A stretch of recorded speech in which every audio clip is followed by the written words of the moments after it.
शामी साहब, कल बैरिस्टर गौहर बहुत खुश थे, बल्कि उनसे सहाफ़ी ने पूछा भी था कि जी अब कोई सख्त बयान तो नहीं आ जाएगा खान साहब का। उन्होंने कहा नहीं नहीं नहीं, कोई सख्त बयान नहीं आएगा और ऐसी मुलाकातें होती रहनी चाहिए, चाहे वो जैसे भी हुई, अदालती मामलात के दौरान हुई, लेकिन खुश थे सारे कि चलो ऐसी हमारी 3-4 माह बाद मुलाकातें हो गई। अभी मुलाकात हुई है, अभी प्रोग्राम हमारा ख़त्म हुआ है, रात को खान साहब का जो है वो ट्वीट आ जाता है।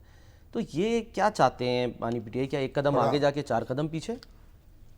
बड़ा यानी इंतहाई दुरुस्त अल्फाज उसमें इस्तेमाल किए गए और बड़ा अटैक किया गया जनरल आसम मुनीर पे। और बड़ा अफसोस हुआ मुझे।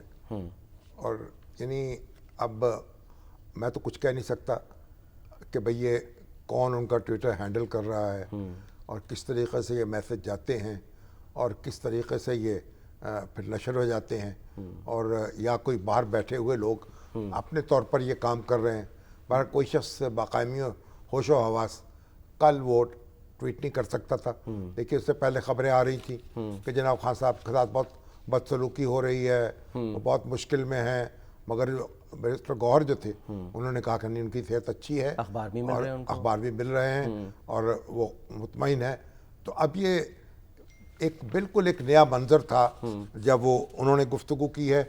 जब लोग निकले हैं उनसे तो ख्याल ये था कि अब एक नॉर्मल एक थोड़ा सा मामला हो जाएगा और खान साहब जो हैं अपना एक नई समत में आगे बढ़ेंगे। मगर उन्होंने तो हुक्म दिया कि कमेटियां छोड़ दो। और उस वक्त उनके जो चीफ व्हिप हैं आमिर डोगर, उन्होंने कहा जी कि सब स्पीकर को लिख दिया गया जो कमेटियां थीं उसके अंदर से जो पीटीआई के अरकान हैं कौमी असम्बली पार्लियामानी सेनेट से क्यों नहीं सर? तो उसमें से उन्होंने अलग हो गए। हालांकि जो पब्लिक अकाउंट्स की कमेटी थी वो जुनैद अकबर उसके चेयरमैन थे और बड़ा काम कर रहे थे, हुकूमत को बड़ा टफ टाइम दे रहे थे।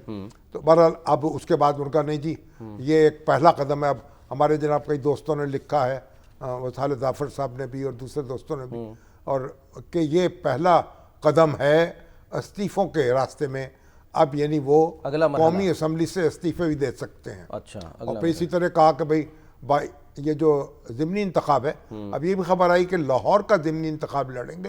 हाँ जी, और 129 वाला। हाँ जी, और दूसरे नहीं लड़ेंगे। वो इसलिए ना सर कि वो तो ज़ाहिर खाली हुई उनका थी कि अगर इंतखाब ज़िमनी इंतखाब लड़ेंगे तो इनको लेजिटिमाइज कर देंगे। बहरहाल अब ये तो अभी अभी वैसे सूरत हाल वाज़ेह नहीं है कि अदालत जो है उससे क्या हुक्म आता है। यानी अभी तो पेशावर हाई कोर्ट ने 2 इंतखाब रोके हुए हैं, 2 स्टे दिया और कौमी असेंबली के। हाँ जी, गौहर अयूब के अपोजिशन लीडर्स के। अपोजिशन लीडर के हवाले से।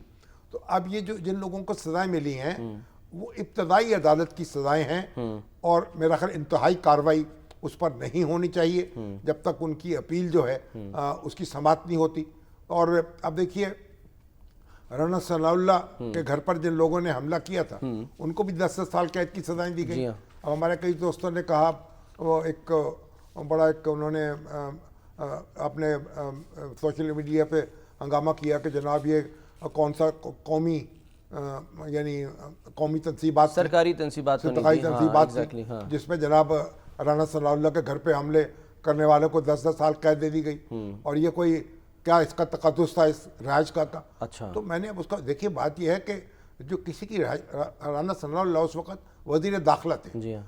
जब घर का तकद्दुस किसी के घर पे जब आप हमला करते हैं तो वो भी एक बहुत ही यानी खतरनाक वारदात होती है। एहतजाज तो चलो एक हद तक ठीक है, एहतजाज कर लें आप, लेकिन हमला की इजाजत नहीं है। नुकसान किसी का घर हो या कोई कौमी तनसीबात हो या मजहबी मुकामात हो, उनकी सबकी अपनी अपनी तकदीस है।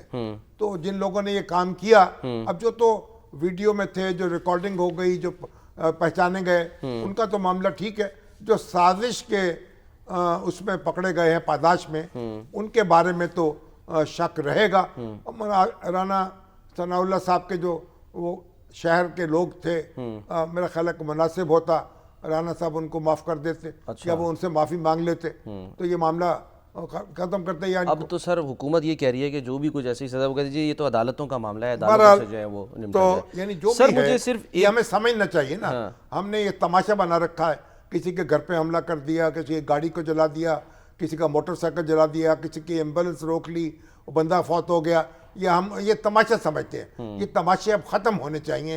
एहतजाज के तरीके जो हैं वो कानूनी होने चाहिए। उसके अलावा कोई सर एहतियात की आपको नहीं कोई लगता गुंजाइश कि नहीं है। अगर राणा साहब चले माफ़ कर देते, माफ़ी कोई मांगता तो माफ़ कर देते ना, कहते कि चलें जी ठीक है हो गया, गलती हो गई, वो तो यहाँ तक भी तो नहीं अगर नौबत आ कि रही वो ना। मुद्दई नहीं थे, हाँ। मुद्दई तो हुकूमत थी ना।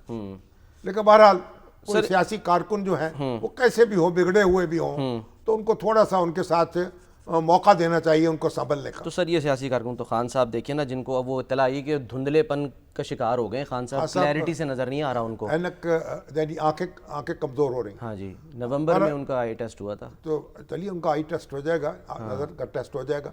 अल्लाह उन्हें खैरियत से रखे, उनकी सेहत ठीक रहे, हमारी दुआएं तो उनके साथ हैं। और वो खुद भी गौर करें कि मामलात को संभालना जो है उनकी भी जिम्मेदारी है इस नाजुक वक्त में, जबकि अफवाज पाकिस्तान जो है लोगों की खिदमत पे कमर बस्ता है। तो ऐसे ट्वीट्स करना और ऐसे अल्फाज इस्तेमाल करना, ये उससे मुझे सदमा हुआ है। उन्होंने कुछ अपने लिए अच्छा नहीं किया।